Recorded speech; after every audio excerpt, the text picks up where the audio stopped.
Good morning.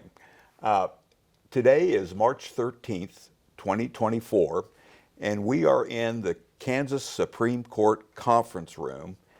And just for introduction, this is where the Supreme Court meets to discuss cases, to analyze issues, and formulates opinions that will be much a part of of the work that we'll be discussing today. My name is Eric Rosen, and I've had the honor of serving on the Kansas Supreme Court since 2005. And today we'll be talking with Richard Ross, who for nearly 39 years, specifically from 1977 to 2016, served as our reporter of decisions. And what we're going to be talking about is the process that involved the editing and the efforts of his office and his staff of creating the Kansas reports. Before I get started, just a little bit of background. Richard was the youngest ever appointed to the position to serve as reporter of decisions. And like I mentioned, he served in that position for 39 years. And he was editor of over 182 volumes, 81 Kansas reports, and we'll discuss what that entails, and 51 Kansas Court of Appeals reports. Before we do that, let me give you a little bit of background about Richard. It is indeed an honor, again, to do this morning and to talk with him. He was born in 1949 in Manhattan, Kansas, and his family moved shortly after his birth in 1951 to Topeka, Kansas. He received his education in the Topeka Public Schools, attending Southwest, which later became Whitson Elementary School, Capper Junior High, and then graduated from Topeka West High School in 1967. And what I want to first ask you, Richard, is that I've noticed when I've gone back to Topeka West and looked at the Graduate Hall of Fame, there are more graduates that are in the Hall of Fame, including yourself, from 1967 than perhaps any other class. And what I'm wondering, and what that generated in my mind, was there anything in particular that you experienced either with your peers, educationally, family-wise, that created such an environment where your classmates flourished? We have local, statewide, national, and even international people of influence and have reached a high degree of acclaim. And let me just kind of start there with your kind of life. And do you think anything you can think of? I don't know of anything in particular, but I have heard many times from teachers that there are some classes that stand out more than others, and that ours was clearly one of those classes, clear from grade school. Right. And many of those people from grade school are still friends of mine. And that was another unique thing about our class. Young people today don't experience that because there's so much movement around. But back when I was there, people stayed in their homes and they stayed in their schools, and there wasn't a lot of mobility. But it was an exceptional class, and I had to compete against a lot of very brilliant people, and I was just treading water. I think you're understating your contribution to your class, but that's interesting because it really does kind of stand out that there was, and I've been to different events at Topeka West, and like I said, your class, and even when I go to other Hall of Fame ceremonies, there seems to always be somebody. Well, we do have 3 more than any other class, which is pretty outstanding since there's not that many in the Hall of Fame right now. Yeah, so. yeah. Again, I think it speaks to and you. you are also in the Hall of Fame. Well, so I'm not make talking. that clear. I'm not talking about that. I'm talking about what your class contributed. From Topeka West in 1971 or in 1967, you graduated and went to Washburn University and graduated with honors. And then shortly after that, or right after that, you went to law school at Washburn and graduated in 1975. And kind of let me ask you the same thing about Washburn, and maybe in particular Washburn Law School. Was there anything that you experienced in your education there that contributed to such a great career and success that you've had here at the Kansas Supreme Court? Well, I'll first say that after I graduated from Washburn University, I did take a year off. This was in the middle of the Vietnam War, and I thought I was going to be drafted. I had a very low draft number, and when I took my physical, I was told I had flat feet, which I knew, and that would keep me from being in the service. So it gave me an opportunity. I kind of needed a break from school, and so I spent a year working, and then I backpacked in Europe for 10 weeks, right before I started law school. I got back just in time to start law school. And college, I wouldn't say it was easy for me, but, and there were some very challenging subjects. The professors at Washburn were great, but I seemed to handle it fine. And I was working 30 hours a week, and I continued to do that in law school my first semester. And I realized this is a whole different ball game. And I didn't do as well on my grades that first semester as I had anticipated I would, and I knew it was because I was working too much. So I quit work and concentrated more in law school. I had a really good class. I mean, probably every class is good in law school. You've got brilliant people, but the professors there are very good and challenging, and law school is challenging. Yes, it is. It never occurred to me that this position existed. I didn't know anything about it. Yeah, I want to get into that. So you graduated in 1975. Correct. And had, as I did, just an excellent experience at Washburn Law School. And tell us about your first job and how did that happen? Because I think it was here, wasn't it? It was. When I was in law school, my last year, I was an intern at the district attorney's office. And so I did some trial work there. And then my goal at that time was to get a position in Washington, D.C. I loved Washington, D.C., and I thought, what a great place to live and to work.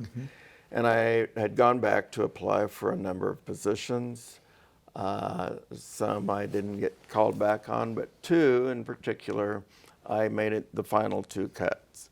And it was taking them a long time to make a decision between me and another person on both of those positions. And I was studying for the bar exam. A friend of mine who was a research attorney called me and said, there's a position open in the reporter's office. And I thought, I wonder what that is. And so I thought, I probably need a backup plan. I need to have something when I graduate, or when I graduate. Right. And so maybe I'll interview for that job. So I called the reporter, and he told me that I needed to bring 7 resumes because I needed to go to each justice's office and give them a copy of my resume. And I thought, well, that's interesting, but you thought, only that I would have been very intimidated. I thought I would only be interviewing with the reporter. Yeah. And so I came up with my 7, and I talked to him, and then I went around to all the offices. He didn't introduce me. I just had to go around. And you say he. Who was the Chief Justice at the time? Well, I'm talking about the reporter. I'm sorry, Bill Dumars, and the Chief Justice was Fotzer, Harold Fotzer. Harold Fotzer. Okay, so that I needed kind of perspective. Yeah. So this is kind of an interesting situation. I went around, and most of the justices, I met them, they took the resume, and they said, nice to meet you, and no discussion whatsoever. And this was, let me just kind of frame the time.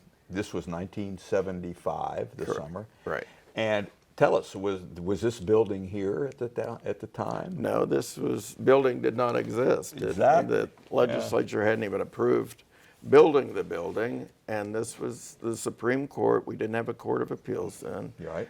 And they were at the Capitol building. Yeah. And So my office was in the Capitol building on the 4th floor. And the Supreme Court chambers and that courtroom has been refurbished, but a little bit, what was it like back then? There was a need to obviously have a new building because the legislature allocated funding for that, and the Supreme Court had been advocating for that for a long time. But was it, what were I your think the confines? legislature also wanted that space, Uh-huh. and they wanted more offices for their work. And so, and Chief Justice Fotzer was a very, he'd been the Attorney General. He had a political background. He knew how to get things done, and he pushed this through. It was not an easy thing, but he pushed it through. Okay. And they started building the building, which then opened, and it was dedicated in 1976. I looked at that, September of 1976. So you first interviewed at the old Supreme Court. Well, let me tell you about how I actually got the job. Please do. So I went around to all the justices, and then I ended up with Chief Justice Fotzer. And he sat me down, and he looks through my resume, and I had listed an attorney, very prominent Topeka attorney, Ward Martin, and I used to mow his yard. That's how I knew him. And he let me use him as a reference. And Chief Justice Fotzer goes through and he looks down at that and he said, "Did you know that Ward and I were roommates in law school?" I had no idea. Sometimes the stars line up. I soon got the job. So that was great. But I at the time, I didn't really understand what all the work was, and it did change considerably over the time I was here. And I appreciate, Richard, that the connections are nice, but certainly I imagine your resume reflected the skills and ability that. I did have an English degree with honors, and I was a good writer, and I had some skills that fit this. And then I ended up not getting either of those two jobs in D.C. Yeah. So you started there. Tell us what your responsibilities were initially, because I want to get to the challenging role that you had in the appellate reporter. Initially, just like the Supreme Court met in the Capitol building, it was a lot different in publishing the reports. The state printer was located on the corner of the grounds that this building. Yeah, I think I remember that building. Yeah. And so they printed the Kansas reports, so easy access. But at that time, there were no computers. We didn't even know about computers. There were no word processing machines. There were soon after I started. And in my office, there was the reporter and a first assistant and a second assistant and a law clerk. Okay, so that makes and the first assistant was appointed from my law school class. She about a month before I was, and they gave her the entire month to stay for the bar, but she was getting paid at a higher rate than I was as second assistant. But regardless, so our job was to look through the advance sheets. Now, an advance sheet is it's a kind of a month publication of the cases that were filed, and it's kind of a preliminary printout just to get it out to the public and to the bar before the bound volumes. So the bound volumes are the permanent volumes of the decisions of the courts. The advance sheets are not permanent. They're just a means to get the information out quickly. So we had to read the advance sheets, and unfortunately, I started working the day after I took the bar exam. Okay. A lot of the questions for the Kansas portion of the law exam were cases heard by the Kansas Supreme Court that showed up in the advance sheet that I was reading, and I'm thinking, How bad did you panic? A lot. I didn't get that right. Exactly. It was very painful. Yeah. But at that time, the printer did handset lead lines, so every line was set, and there could be 15 errors on a page. Well, yeah, It was so horrendous. who created the advance sheet that you reviewed after that? Was that an effort of the reporter's office, or was Yes. that okay? So The reporter does all the publishing, right. So the advance sheet's created. working with the state printer. Right, and then you review the advance sheets, and we'll So- talk about these volumes. But we'll. So when the justices each had an administrative assistant who typed on a typewriter, and during my time there, the Selectric typewriter came into being, and that was like gold. That was just this novel thing. But they would type the opinion, and then we would get the copy, the typed copy, as another copy.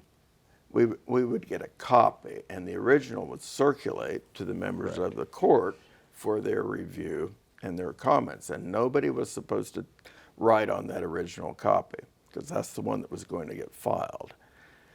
But in our case, we could write on the copy, but anytime we found an error, a misspelled word on a page, that administrative assistant would have to retype the page, and we'd have to review it. It was very, very painful. Yeah. So in those days, this is really interesting to me because I came on the court where we had the advantage of computers, transcription, all kinds of things that allowed editing to be not a complicated process. How we edited it might be, but the act of doing it was not that complicated compared to what you were dealing with initially. Well, then we got the first word processing machines before any of the judicial offices got computers. So there were two secretaries that were hired in the reporter's office by my predecessor to do word processing. So they would get the opinions and they would rekey them into the word processing. And then they would sit and they'd read back and forth out loud to see if they had any corrections on that. I never proofed their work, but they were proofing their work. It was a lot of Richard, work. I think what you bring to this, not only your career but to this conversation, is just probably more technological change occurred during your tenure than in any other time in the court.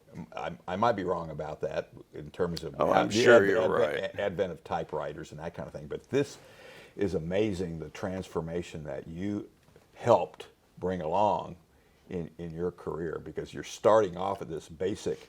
If there's a mistyped word, you got to redo the whole page. Yeah. And I'm wondering how it worked because I know how I work. I'll change things after I've thought about it and it's circulated. No, I want to say it this way. Was that type of thinking restricted back then? Yes, I think self-restricted. Yeah. Later on, when I did more work directly with justices as opposed to the administrative assistants, administrative assistants, by and large, weren't real keen on getting corrections. I bet. And some in particular were very... Yeah, I can imagine. And some of them were very, somewhat difficult to work with because of that. And I understand it, and then they'd be upset and they'd retype it, and then they'd make another error in the new one, and it was kind of crazy. But yeah, and I don't want to jump around too much because I want to kind of follow a kind of transgression. But as a result, were opinions shorter then? You think You're very observant. Yeah, no, they were definitely shorter. Yeah, and I think with the advent of using electronic research, that's what made opinions just balloon in size. It was just so easy to add more to it. Right. Justice Frontron was on the court for just 2 months before he retired, and I worked with him, and he was legendary in his short opinions, very interesting. He was a very interesting writer. But it's difficult to write short opinions, and somehow he mastered that, and he was sort of the gold standard, I think, of how to do that. But definitely the opinions were shorter, definitely. No doubt about it. So you started in 1975 as an assistant, and then the move. And I don't want to spend too much time, but how did the move work? Because you were a part of that too. I mean, this is incredible that I was thinking about this as I was preparing for today's discussion, that you're one of the few people who, I mean, there's other people that can talk about it, but you're pretty fresh out of it. You experienced the move as a professional. And how did that work? How did it go? When you're talking about the move from here, from there to across the street. I'm looking at the Capitol right now. I know it's in distance. It's short. I should probably say that it was a little over a year and a half that I went from second assistant reporter to reporter, to first assistant, and then the reporter. So it was a very fast track. And I won't go into how that happened, but it was a good move for the court, and I was surprised when they chose me. It was an unexpected thing for me. And tell me, how old were you when that 28. happened? 28 years old, and you're given this position of So I was the youngest in the country, and it was. Well, I was doing the work, I'll put it that way. I was doing the work for my predecessor. He didn't spend a lot of time in the office, and I would take his work and redo it, frankly. And that went on for long enough that I decided I needed to go get a different job. And so I started to apply to private practice. And I'd had one interview, and Fotzer had retired, and Chief Justice Alfred Schrader called me to the office and asked me my plans. And I told him, well, I'm just starting to interview. And he said, don't make a decision. We're going to the judicial conference. When we come back, I want to talk to you again. And then he called me down and he said, we want you to be the reporter. And he asked me when I wanted my predecessor to leave. Wow. And I was aghast. But it was time for him to leave. It was a good time for him to leave. And he served 30 years. And then I think eventually, I think he was very glad he did it at that time. But, so on the move part, he was part of, they had the plans on this building, and he was the contact person for the reporter's office. And I could tell that some things weren't going to be set up the way it should be for the office, but I didn't have the ability to speak up about that. So it was a very awkward thing for that. I had to sort of do it after the fact when we were moving in, or right before we moved in, and they had to make some changes to my office space. But it was, I think we were all excited to move over here. The legislature, it cost like $10 million for this building. And it was a cost overrun, and legislature was not happy about that. So there was some angst between the two branches. Imagine that. But the move, I think, went smoothly. But when we moved over here, we got computers, and it was all set up. And whatever they agreed to with this contract, they got. It was called Wang. That was the name of But it was all I was on a committee that helped decide what we were going to get, and I just kept saying at every meeting, it has to be compatible with the state printer. It has to be compatible. Yes. And I was assured it would be. It was absolutely not. It was a nightmare for my office. So you had a nightmare. A computer. It was awful. The Wang computers. Some of us do remember those. Yeah. And it was not compatible. It was not compatible with what the state printer was doing. Wow. So I was spending a lot of hours up here trying to redo stuff and get that. They finally got rid of that, of the Wang, and got something different that was compatible, and that was very welcome. So did you see any kind of difference in how, I'm just curious, in how the court functioned prior to, state history-wise, all three branches were under one roof. Up until 1976. While it was a short move, not under the same roof, was there any difference in terms of how the relationship with the legislature, executive branch changed as a result, or not that noticeable? I'm not sure I can completely answer that,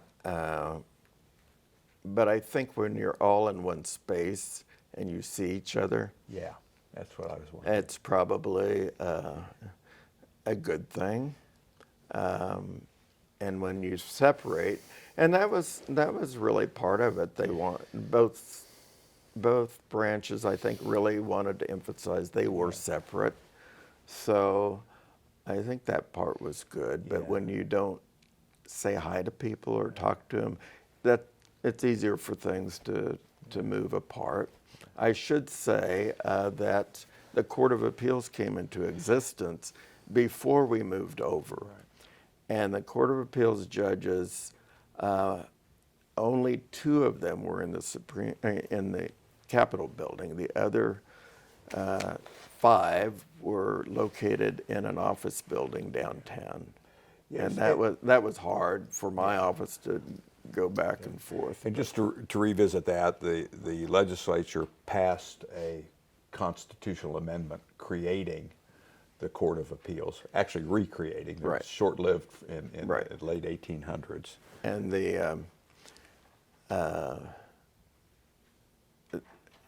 they didn't pass it, the people passed it, voted on it, but they created the Court of Appeals. And so what did that do? I was thinking, again, just still talking about your transition to the position, you're moving over here, and then all of a sudden there's a brand new court that you're also responsible for the editing of their reports and creating reports. So tell us about that. Was it what kind of an undertaking was that?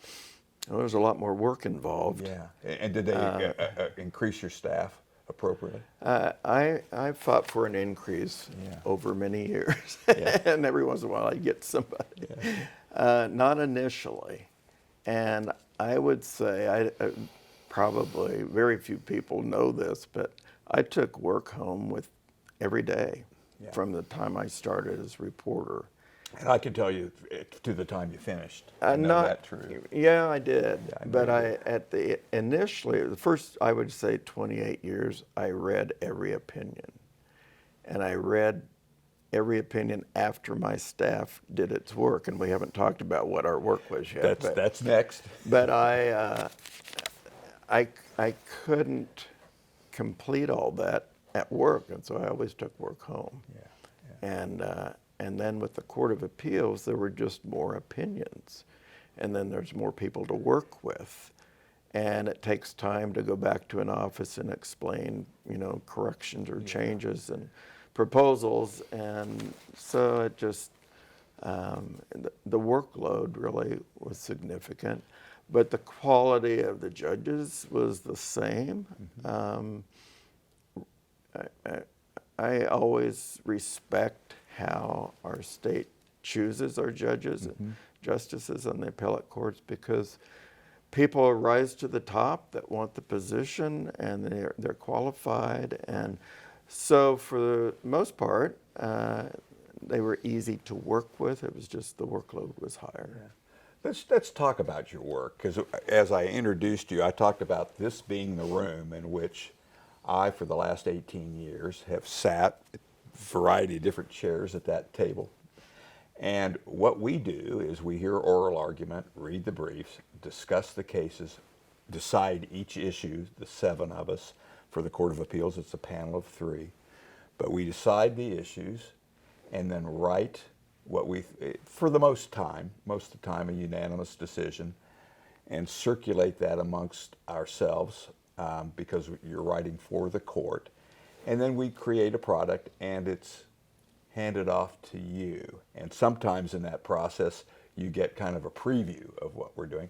But talk about your work and how that, how you start with the opinion and what you do and what the goal is. Because I've always thought it was try to make our opinions uniform. Well, you can't do that when you got 7 different authors writing in their own style. So tell us a little about first how it starts off and then what you do with it. Well, first, we receive a copy of the written opinion the same time that you circulate. Right. So it's a simultaneous process. But in my office, a staff person, initially I was part of that, but when I took over, I really wasn't doing the initial review of the opinion. But we had access to the record, which you relied on, obviously. Right. And so our job was to try to find any error that might exist in the opinion. And it might be an error of fact, it might be an error of somehow the statement of law or the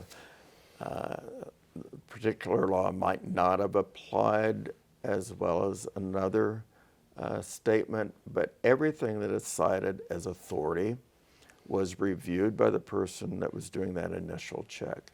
And by review, that means reading what was cited and really discerning whether that supported the proposition that it's cited for. We challenged it a lot. Yeah. In the law, there's certain references before a cited authority. It's kind of a key word that would indicate whether that it supports it in full, or it's a contrast, or it supports it in part. So our job was to make sure that the correct introduction to that site with that keyword was there, so that you could rely on that authority for that particular purpose. And we frequently challenged that. And when you say challenged, that would be pushed maybe that's back. a bad word. No. I was a recipient of maybe one challenge. But that's significant because, again, throughout your career here, I don't know if you've totaled up how many different justices that you've worked with, but we each have our own particular style and our own particular kind of wishes for what we want on the written page. And there is a give and take between your office and what is done. And sometimes it'll be, I could speak for myself, there'll be a suggestion and I'll say, oh, that's a really good suggestion. And most of the time it is. But other times I reject them. So explain that give and take that you have with either the authoring justice or other contributors to the opinion. I think, as you referenced, every judge, justice has their own writing style, and they may have different backgrounds on grammar and punctuation and that kind of thing. Yeah. But our role was to, and I had to repeat this a number of times when a justice or judge was maybe disagreeing, and I knew that they really needed to change something. And it wasn't just a style.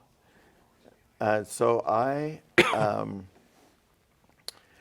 would tell them, you've written this opinion, you've had all this background, you've heard the arguments, you've gotten the pre-hearing memo from your staff. and you've had your discussion in the conference room. You know what this case is about, and then you know what you've written. But just like all of us, I think, when we write something, we know what we're writing or intending to write. But sometimes if you let it set and you come back to it, just a few days later, you realize, oh, it doesn't say what I'm intending. I need to make this. So I would say we're that, you don't have the luxury of putting things aside. You just have to keep moving along. My office is the one that's looking at it cold. And sometimes we see it in a way, we know what you're trying to say, but it might be a little bit ambiguous, and maybe you want to look at that. Yeah. But I also would say that you're the author. Your name is on the opinion. We're making suggestions, and unless it was really wrong, yeah. I would let them know that they make that decision. But if it's really wrong, which is not very often, yeah.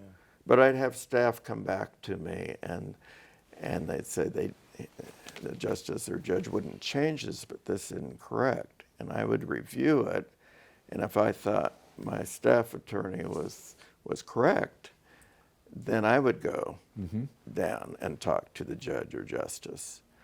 And I had a pretty good percentage of getting changes. And in fact, when when Judge Abbott was a chief judge of the Court of Appeals, and he would often reject what someone in my office the change they wanted, and it was more of a, I wouldn't say substantive, but just wording more than grammar or punctuation. And they'd come back to my office and he wouldn't change. I said, well, that's wrong. I've got to go talk to him. I would go down to his office, and he had a little bell on his door so he could tell when somebody walked into the main office. But he would hear that and he would holler out, okay, Richard, I'll change it. without me even going in there. And all he wanted was to talk to me, and I'd go in and we have a little chat, and it was, he was great. But anyway, it was different working with every judge and justice. Some were very accepting. Others had a little more resistance. And then over time, you said uniformity. The writing shouldn't be uniform, but the grammar, punctuation, and citation style, in my opinion, needed to be uniform. And I worked on that even when I was assistant reporter, trying to make some changes. And it met with some resistance from the administrative assistants, but I eventually got a court that was agreeing with me, and we printed out our own citation style. And at some point, the Supreme Court had a little edict that declared that the reporter's office had full authority over grammar, punctuation, and citations. And that was for consistency's sake, yes. I would imagine. And that was wonderful because that just helped move things along. Right. And I think it was obviously for the better, in my opinion. But the actual style, everybody needs to have their own style, and I didn't want to mess with that. Yeah. And I think that's reflected in the reports and in your work that, you'll go back and look at an opinion and just, I remark it, wow, the writing style, the writing ability of that particular justice on this case was brilliant, and it just depends on the flow, and you wouldn't want to disrupt or change any of that in the individual I think the contributions. biggest thing that we contributed to the opinions is to verify the cited authority and to analyze it. And I think that's why attorneys need to be on those staffs, because that's, they've gone to law school and they can understand how all that works. but I think that makes those opinions stand out as being authoritative. So, Richard, as our backdrop here, we start at Kansas Reports 223 and we go clear to 303. If my math is serving me correctly, that's 80 volumes? Right? It's a lot of volumes. It's a lot.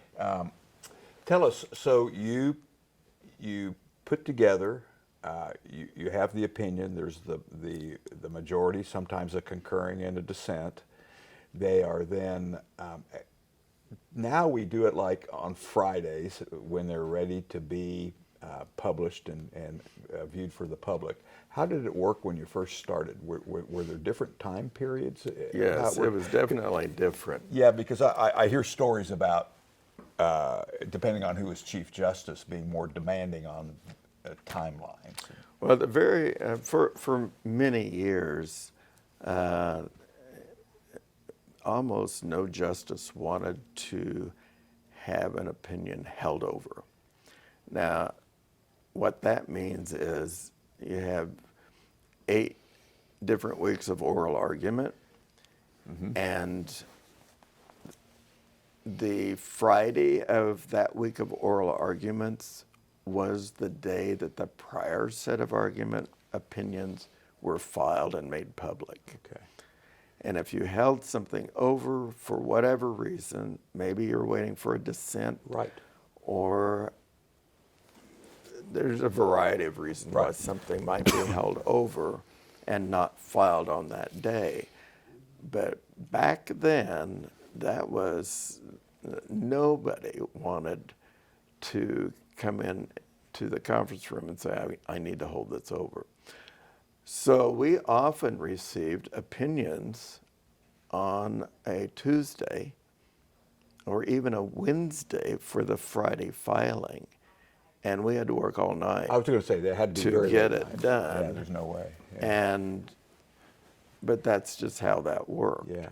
And over time, opinions, a lot of it was different cases, and you had big events like all the school finance cases, or these huge capital punishment cases that I know one that had over 400 pages in the opinion. That is a lot of work. That's a lot of hours by a lot of people, and you get behind, and so that holdover thing became more common. Right. And then eventually it's got to where you are now, and so opinions get filed when they're ready, but usually on a set day. Correct. And that helps the press and everybody else in the release of Yeah, those we have some opinions. self-imposed timelines, but they're not correlated with when the oral argument was from the prior docket. It's just we try to keep it. It is from when we conference the case, and then try to have certain timelines that we try to get them completed by. So, like I said, you're responsible for your name is ascribed to each one of these, and it's very impressive. Is there anything else you want to tell me about Are you your hinting work? about something? Yeah, no. Tell me about your work with respect to the creation of the final document, because that's really what you do. Sure. And the other thing I was thinking about when you were talking, when I first got here, it was a fascinating way we circulated. We had what was called a fly sheet. We would read it. I would get it, and then when I'm done, pass it on to my next senior colleague, and it would be kind of handled that way. So it was read one at a time, and now they're circulated. We can read them whenever we can because they're just posted. all electronic. They're posted on our computers. So, any differences that way that created? Well, I should say, we talked about an advance sheet earlier. Right. By statute, I should also say my office is a constitutional office.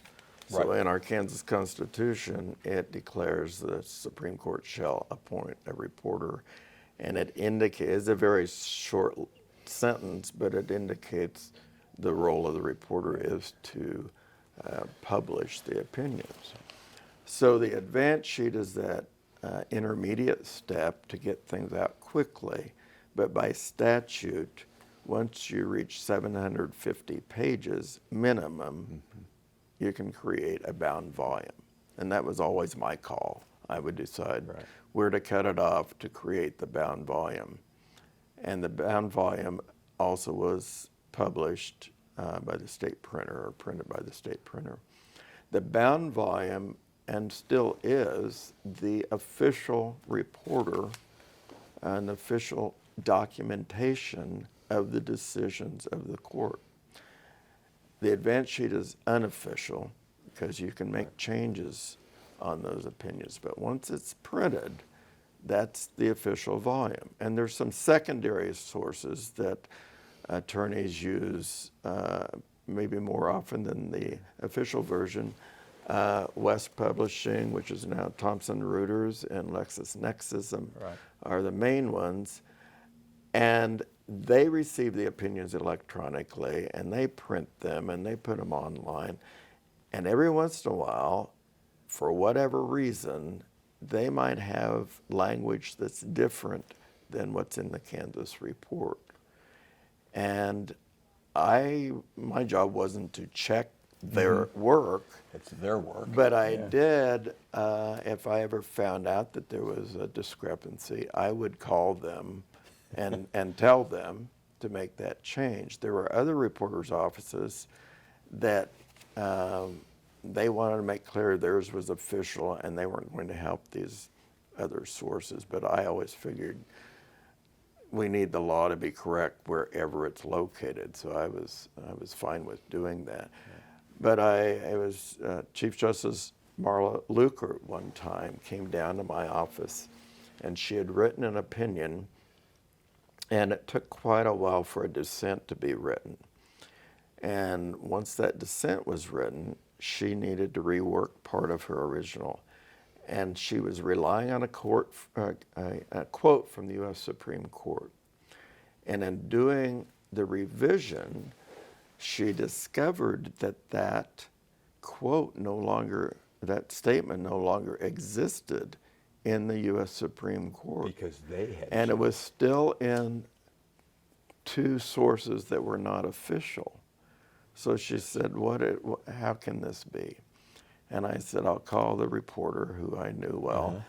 And I said, can you explain this? And they knew what it was, but they needed to investigate.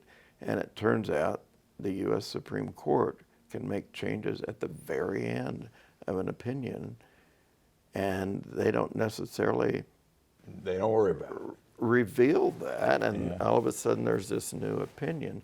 And Justice Scalia objected to this statement that was a reference to something he believed, so they took it out.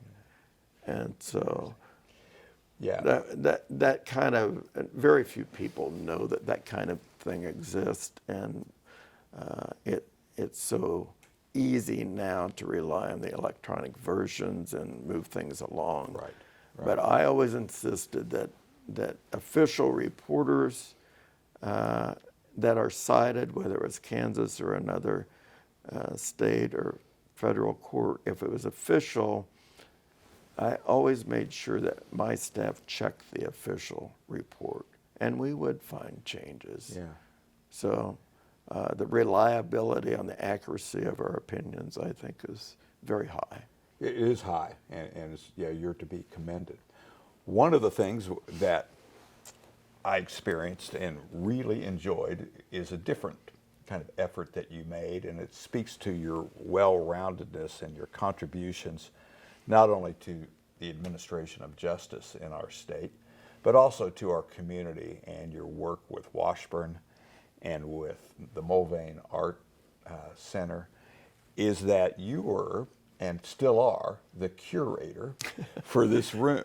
And there would be, Richard, I will tell you this, there would be times when we have long days and long hours spent in this room, and there would be artwork around the room that I would kind of just get absorbed in when I was frustrated or just kind of needed a break. And you were responsible for the artwork being in this room, and just briefly tell me a little And bit I about those. still am. I know you are. No, in fact, before we started today, you're rearranging pictures. Tell me a little bit about that, what your interest is, and I can speak for myself. It is something I very much appreciated, and I think I've told you that throughout my time here. You have, thank you. But yeah, tell me a little bit about that and your interest in doing that. Well, when Lawton Ness became Chief Justice, he felt like this conference room didn't represent the court as well as it should. Mm-hmm. It looked like an ordinary conference room, and he wanted to upgrade it. Mm-hmm. So he went around the building and got antique pieces that mm-hmm. were relevant to the court over time. Got some new furniture, and he asked me if I would get the art for the conference room. And the court had no money to spend on art, so anything that's in here is on loan. And I said I'd be glad to do that. So the first year, I just called upon friends of mine who were noted artists in the area, and they loaned me pieces. But after that, I used a gallery in Manhattan primarily. For many years, 11 years, the Sanzan Gallery in Lindsberg loaned paintings by Berger Sanzan that, I mean, they're very valuable.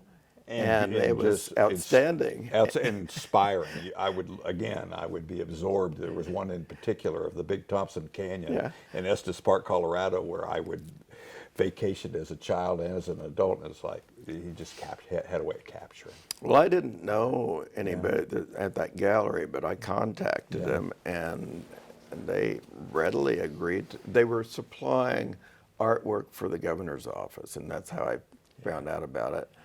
And they said, well, can we bring 2 paintings next Saturday? And I go, oh, paintings? I was thinking block prints.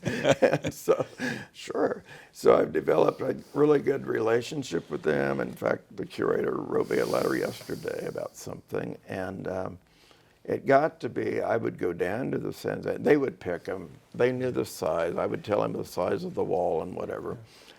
And they would bring them and hang them. Yeah. And remove the former ones. So it was a 2-year process. Then I would go down to that gallery, the museum in Lindsberg, and they started letting me pick what I wanted, which I found phenomenal. It was very exciting. They've stopped the program. It got too costly for them to move back and forth, and I missed that. But I am still doing it. As do I. And so the rest of the work is up for about a year, and it's all on loan. And the requirement that Chief Justice Nuss had was that it be Kansas artists, and nothing really wild. So oftentimes it's more of the landscape, but I branch out just a little bit, and it's all. Yeah. There's nothing wild, but it's fun to do, and I still am doing it. So I come up and I get to see people that I worked with, and that's fun for me. And it's always good to see you when you do come up here, and you know that you're welcome anytime. So you retired in 2016. What kind of your decision to retire? Tell us a little bit about that. Well, that's a good question. I hadn't decided exactly when I was going to retire, but I could envision that it would be coming up fairly soon. But I talked earlier about taking work home, and it dawned on me at some point that I would take it home and then I wouldn't do it. So I thought, well, I'm taking too much home, expecting to get too much done and not getting any done, or very little. So I would cut down on how much I would take home. And I thought, okay, the goal is get this done. You need to do this because you're getting behind.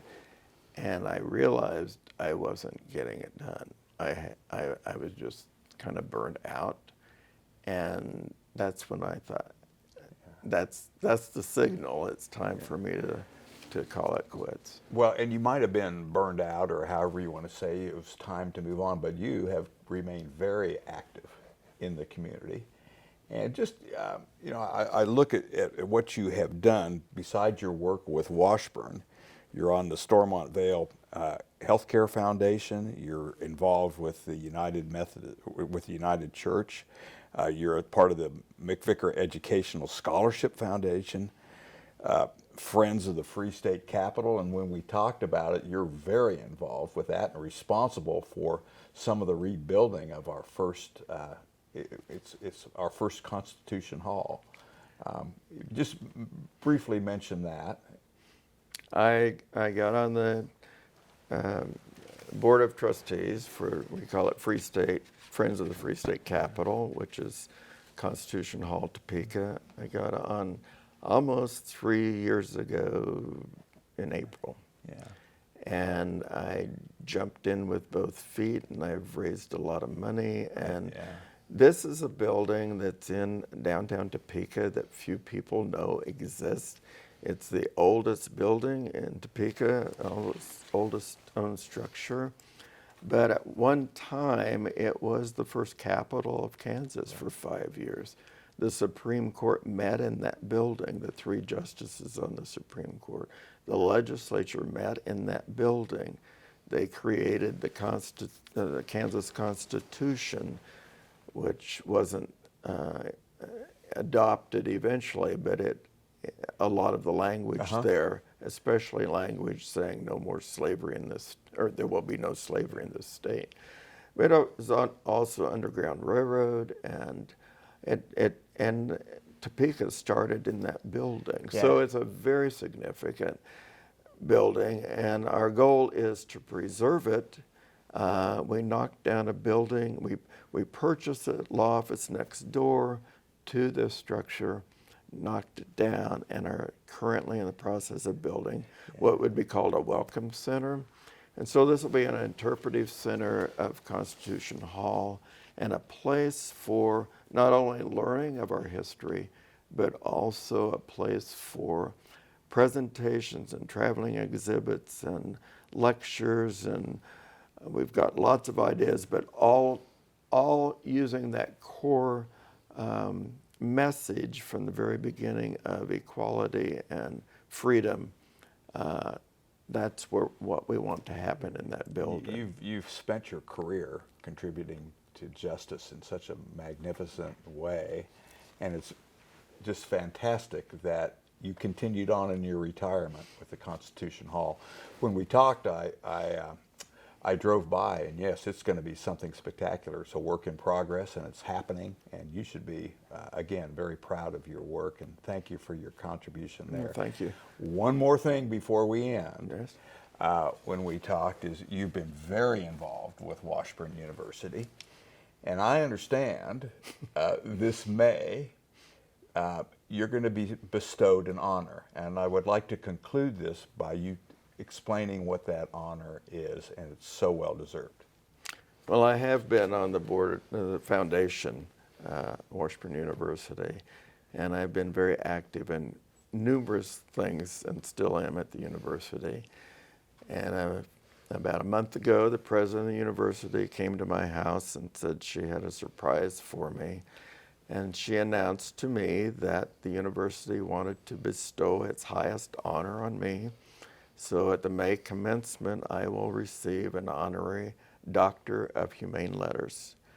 And I just was blown away. Yeah. I was so shocked by that. You're just saying it again to me just gives me chills because it's so deserved. And we are so lucky to have had you, one, work for the judicial branch for your entire career of 39 years, but also just your continued work in this community. And I just want to thank you very much. Well, and thank again, you. Richard, it's been an honor to have this discussion with you, and thank you. Well, it's been my honor to have the discussion with you, and thank you for doing this. You're welcome.